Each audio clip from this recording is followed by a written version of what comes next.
For 2 seconds, Bumpy Johnson and Malcolm X locked eyes across a crowded room. No words, no movement, just two men who understood each other completely. It was February 21st, 1965. Audubon Ballroom. Before we dive deeper, tell me in the comments where you're watching from. Grab yourself a warm drink, maybe a cup of tea or just some water, and sit back as we begin this journey together. Thomas Hagen was standing up, shotgun emerging from under his coat. 400 people had no idea what was about to happen. But Bumpy knew. He was 10 feet behind Hagen. Gun already in his hand, finger on the trigger. One bullet, one dead assassin. Malcolm lives.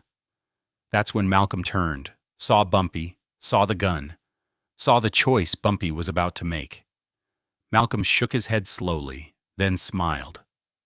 Bumpy's eyes dropped to the little girl between them. Brown dress, pigtails, maybe 6 years old.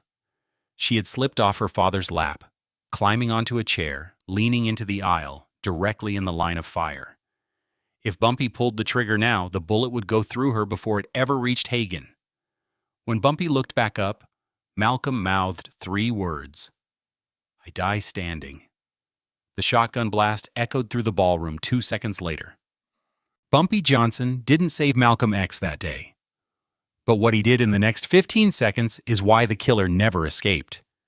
To understand that Sunday afternoon, you need to understand the promise Bumpy made 3 days earlier. February 14th, 1965, Valentine's Day, 2:46 in the morning. Malcolm X's house in Queens exploded in flames. Molotov cocktails through the bedroom window. His wife Betty and their 4 daughters, the oldest just 6 years old, barely escaped with their lives. The girls were standing in the freezing street in their nightgowns, crying, covered in soot, watching their home burn. Malcolm knew who did it. The Nation of Islam, Elijah Muhammad's enforcers, the brothers he'd once trusted with his life. They wanted him dead for leaving, for exposing Elijah's corruption, for speaking truth when silence was expected. The morning after the fire, Bumpy Johnson walked into Columbia Presbyterian Hospital unannounced. No phone call, no flowers, just showed up at dawn in his tailored suit and fedora. Found Malcolm in the waiting room while doctors checked his daughters for smoke inhalation. Bumpy sat down beside him. Didn't say hello. Just got to the point. Give me 48 hours. The men who did this won't see Wednesday. Malcolm was staring at the floor, exhausted, traumatized. When he finally spoke, his voice was steady, but sad. If you do that, I become everything they say I am. A hypocrite hiding behind a gangster's gun. You'd be alive. I'd be dead inside. Malcolm turned to face him. I've spent 10 years preaching that violence breeds violence. I can't abandon that the moment I'm scared. Bumpy's jaw tightened. This ain't about principles, Malcolm. This is about your wife, your babies. They could have burned alive last night. I know. Malcolm's voice cracked slightly. But if I let you kill for me, I destroy everything I've built. Violence for violence, blood for blood. That's the cycle I'm trying to break. Bumpy respected that answer. Hated it, but respected it. Then let me protect you 24/7. My best men, armed, watching. Malcolm shook his head. You're a dead man, Malcolm. You know that. Maybe. Malcolm extended his hand. But I'll die clean. I'll die standing. Bumpy shook his hand, held it for a moment. They won't get away with it. I know, Malcolm said quietly. But don't do it for me. I've made my peace. At the door, Bumpy stopped. 3 days, Malcolm. I'm giving you 3 days to change your mind. Malcolm just smiled. I won't. 3 days later on Saturday night, Bumpy's phone rang at 2:47 and it was a 19-year-old busboy named Jerome who worked the graveyard shift at a diner on Malcolm X Boulevard. Jerome had grown up 3 blocks from Bumpy's apartment, and like half the young men in Harlem, he knew exactly who to call when something didn't feel right. Mr. Johnson. Jerome's voice was shaking. 3 men just left my diner. Corner booth. They were talking about handling the preacher problem. Mentioned tomorrow, mentioned Audubon, mentioned shotguns. Bumpy sat up in bed. Names? One of them? They called him Hagen. Thomas Hagen? Bumpy closed his eyes. He knew that name. Nation of Islam enforcer. Cold, efficient, a true believer who thought killing was holy work. You did good, Jerome. Real good. Now forget you heard anything. After hanging up, Bumpy tried calling Malcolm. No answer. Sent word through every contact he had. Nothing came back. So on Sunday, February 21st, Bumpy Johnson broke his own rules. He went alone. 2:15 till 15 p. Audubon Ballroom was filling up fast. 400 people, families, students, old women who'd known Malcolm since he was a street hustler, young men who saw him as the voice of a new America. Bumpy walked in wearing his usual dark suit. Nothing flashy. Bumpy didn't need a flash. He carried power in silence. He didn't take a seat in the back. He moved into the crowd, positioning himself against a pillar on the left side, row 5. Good sight lines, close enough to act. Multiple exits visible. Survival instinct never sleeps. He scanned faces. Most were regulars. Malcolm's people. Good people. But 3 weren't. Front section, 2 rows apart, 2 still, not engaged with the opening speakers, just waiting. The one in the center, row 3, was Thomas Hagen. Bumpy recognized the dead look in his eyes, the stillness of a man who'd already decided to kill. Bumpy's hand moved under his jacket, feeling the weight of his .38 revolver. He could walk down that short aisle right now. 2 quick shots, Hagen and his backup, dead before they hit the floor. But 400 witnesses, panic, stampede, innocent people crushed. And Malcolm would just die tomorrow instead. You can't stop fanatics by killing one. They're a sickness. You have to cut out the whole infection. So Bumpy stood by the pillar, watched, and waited. 2:40. The moderator's voice carried through the ballroom. Brothers and sisters, I present to you Malcolm X. 400 people stood, applauded. Malcolm walked onto the stage in a simple, dark suit. No security, no bodyguards, just a man and his message. He raised his hands for quiet. The applause faded. Everyone sat. Assalamu alaikum. Malcolm said, Walaikum. Assalam? The crowd responded. Bumpy's eyes never left Hagen. He watched the killer lean forward slightly, watching his hand move inside his coat. Then chaos. Someone in the middle section jumped up, shouting, Get your hand out of my pocket! What's wrong with you? A classic distraction. Make everyone turn. Create confusion. In that moment, the killers move. Thomas Hagen stood. His coat fell open. The sawed-off shotgun appeared. Cut down. Brutal. Designed to destroy. Bumpy's .38 revolver was already in his hand, halfway out of his jacket, finger on the trigger. 10 feet. Easy shot. Angle was clean. Then Bumpy saw her, the little girl, white ribbons in her pigtails. In the confusion, she had climbed up onto her chair, leaning back to look at the commotion behind her. She was directly between Bumpy and Hagen. If Bumpy fired now at that downward angle, he couldn't miss her. Bumpy's jaw clenched. He stepped left to clear the shot, blocked by people standing up. Right. Same problem. That's when Malcolm turned, not toward Hagen, toward Bumpy, as if he'd known all along that Bumpy would be there. For 2 seconds that felt like hours, their eyes met. In that frozen moment, Malcolm understood everything. He saw the gun in Bumpy's hand. He saw the desperation in his friend's face, the calculation, the impossible mathematics of violence. He saw the little girl between them, innocent, oblivious, leaning into the aisle in her brown Sunday dress. Malcolm knew Bumpy could pull that trigger, knew the bullet would tear through that child before it ever reached Hagen. Knew Bumpy was silently asking him a question that no man should ever have to answer. Is your life worth hers? Malcolm had spent 10 years preaching that one life wasn't more valuable than another, that children were sacred, that violence in the name of justice was still violence, that the means mattered as much as the ends.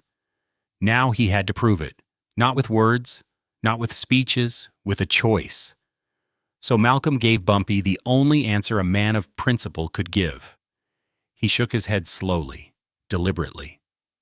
Then he smiled, not fear, not panic, but acceptance, and mouthed 3 words. I die standing. Bumpy's finger froze on the trigger. The man standing in front of Bumpy shifted suddenly, blocking the view entirely. Bumpy shoved forward, trying to see. Boom! The shotgun blast was deafening. By the time Bumpy's line of sight cleared, Malcolm was stumbling backward, blood spreading across his chest. He tried to stay on his feet, tried to stand, but 2 more men rushed the stage with pistols, firing, firing, firing. 16 bullets found Malcolm X. He fell, and Bumpy Johnson, the man who'd stopped Dutch Schwartz, who'd faced down the Italian mafia, who'd killed without hesitation for 30 years, stood frozen, gun in hand, unable to save the one man who mattered most. The ballroom erupted, screaming, crying, people diving under chairs, mothers throwing themselves over children. Thomas Hagen turned and ran for the exit. Shotgun still in his hands, smoke still rising from the barrel. Something inside Bumpy snapped. Not the explosive kind, the cold kind, the lethal kind. He moved fast, smooth, and predatory. He couldn't fire his gun. Too many people in the way. Panic everywhere. One shot, and innocent people die in the crossfire. So Bumpy ran, closing the distance. 15 feet. 10-5. Hagen was at the exit door, reaching for the handle. 30 seconds from freedom. Bumpy lunged low, swept his leg forward, and hooked Hagen's ankle with perfect precision. Hagen's momentum carried him forward, but his feet went backward. He crashed face first onto the polished ballroom floor. The shotgun flew from his hands, spinning across the wood. Bumpy kicked it hard, sent it sliding under a row of overturned chairs. Gone. Hagen scrambled to his knees, wild-eyed, reaching for the pistol in his waistband. Bumpy grabbed his wrist, twisted. The small revolver clattered away. Then Bumpy did something unexpected. He didn't kill Hagen, didn't beat him, didn't pull his own gun. Bumpy had a reason for not pulling that trigger. It wasn't mercy. It was never mercy. If he fired, he'd be the only man found with a smoking gun when the cops arrived. It would turn a martyrdom into a gangland shootout. Bumpy couldn't do that to Malcolm's legacy. More importantly, dead men don't talk. Hagen needed to talk.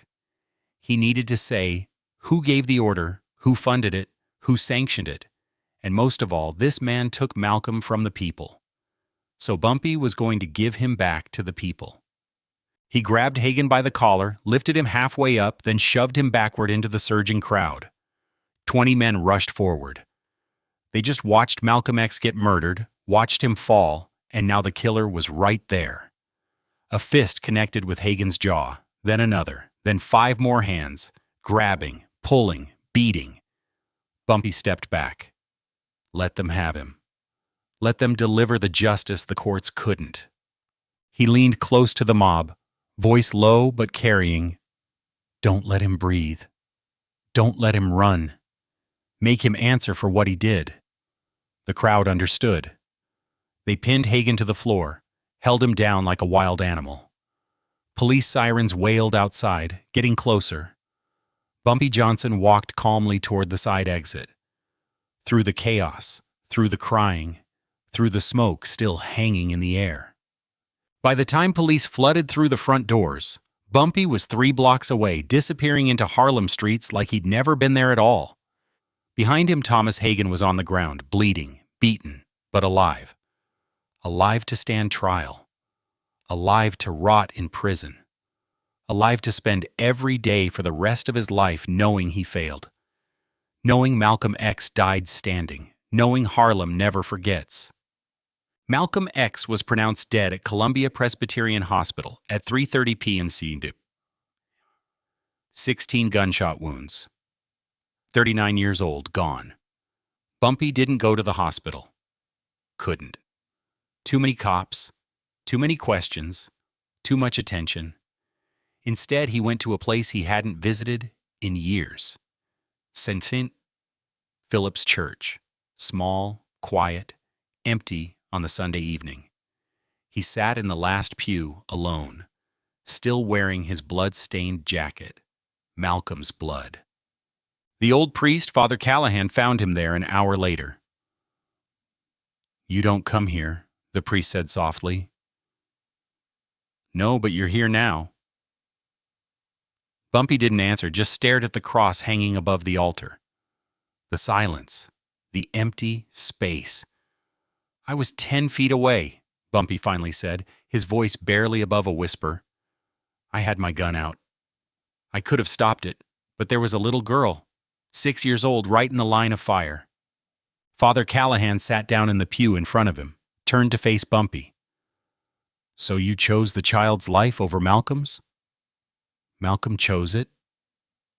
Bumpy's voice cracked. "He looked at me, saw my gun, and he shook his head, told me to let him go. Then you gave him what he wanted. I gave him death." Bumpy's hands clenched into fists.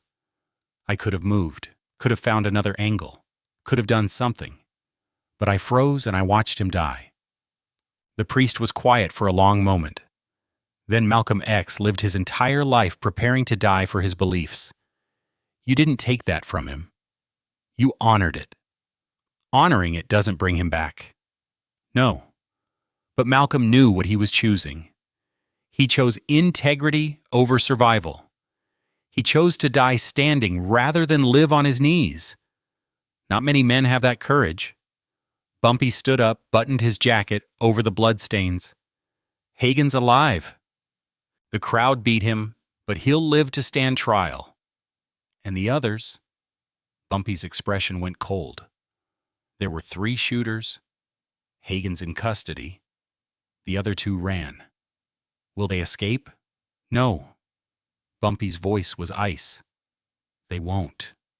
Father Callahan understood. Vengeance won't heal this wound. Maybe not. Bumpy turned toward the door. But it's all I have left to give him. Malcolm X's funeral was held on February 27th at Faith Temple Church of God in Christ. 3,000 people packed inside. Thousands more lined the streets of Harlem. Bumpy Johnson stood in the back. Not with dignitaries, not with family, just against the wall watching. Betty Shebaz, Malcolm's widow, saw him. Their eyes met across the crowded church. She nodded once, small, sad, acknowledging. She knew. She knew Bumpy had been there. She knew he'd tried. She knew Thomas Hagen was in custody because Bumpy made sure he couldn't run. After the service, Bumpy Johnson walked alone to Ferncliff Cemetery where Malcolm would be buried. He stood at the edge of the open grave, looking down at the casket. From his pocket, he pulled out something small. His straight razor. The one he'd carried for 30 years. The one that made men in Harlem cross the street when they saw him coming. The symbol of his power, his survival, his code. He placed it gently on the coffin lid. "You died standing," Bumpy said quietly. just like you wanted. But the men who killed you, they're going to die scared. That's my promise." And Bumpy Johnson kept that promise. Within 6 months, the other two shooters, the ones who'd escaped that day, were found not by police, by Harlem, by Bumpy's network. They never stood trial. They just disappeared. The history books don't mention that part. The history books say Thomas Hagen was convicted, and the other two escaped justice. But ask anyone who lived in Harlem in 1965, they'll tell you differently. Bumpy Johnson died in 1968, 3 years after Malcolm. Heart attack at Wells Restaurant in Harlem. No violence, no shootout. Just an old warrior's heart finally given out. At his funeral, someone asked one of Bumpy's oldest friends, what was Bumpy's greatest moment? The friend thought for a long time, then said, February 21st, 1965, when he sat in that ballroom with his gun drawn and respected Malcolm's choice. Even though it killed him inside, that's when Bumpy proved he wasn't just a gangster. He was a man of honor. Bumpy Johnson had killed for money, for power, for respect, for survival. But on that Sunday afternoon, he chose not to kill. Chose to honor a friend's wish. Chose to let Malcolm X die standing with dignity on his own terms. That's not in the history books, but it should be, because sometimes the hardest thing a man with a gun can do is not pull the trigger. Sometimes the bravest thing a killer can do is let someone die. Malcolm X died standing, and Bumpy Johnson made sure the world remembered that. Would you dare to let an enemy walk if the price of stopping him was staining your own soul? The world does not fear the man with the most guns. It bows to the man with the most principles.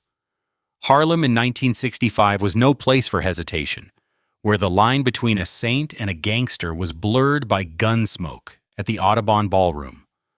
Malcolm X stood there, facing Thomas Hagen's shotgun, while Bumpy Johnson, the silent protector, was caught in a brutal choice: fire to save his friend and sacrifice a child, or stand by as his icon fell.